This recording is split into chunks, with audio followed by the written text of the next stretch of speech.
listening to me. I can see the corner of her eye. That means she can see me, so I'm not going to scare her.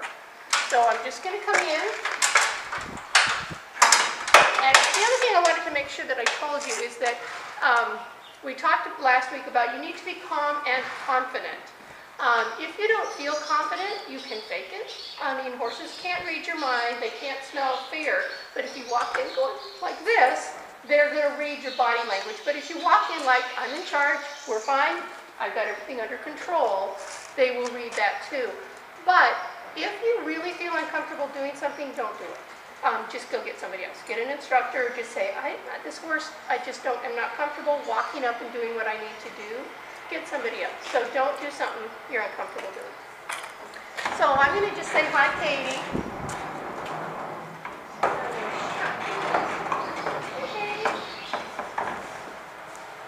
Okay, now I would ideally like to hold to stay really, really close. Okay, if I want to move her, horses, if you push, horses tend to push back. So if I'm just going to throw my shoulder into her, she's actually sensitive enough, she might move over. But you don't want to try to match force to force with a horse. That's why we have the brains. But she will move pretty easily if I use my fingertips. And I just say over, over, over.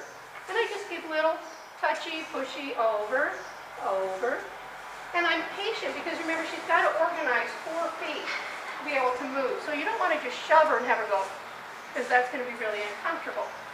Okay, so now she's even in a worse position. So now if I want to brush the other side and get over there, I'm really going to have to squish behind her.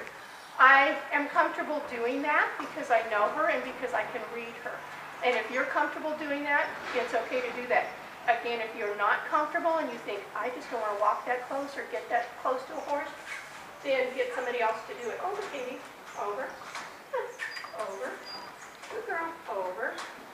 Over. I know there's no more room over there. Good girl. Okay. So remember, we don't want to duck underneath her when she's tied up. But if I needed to get to the other side, I can just squish back here. But I'm watching her. See her ears? She's looking at me. She knows I'm right here. She's not pinning her ears, and she's not swishing her tail. If she was to swish her tail, I would get out of the way.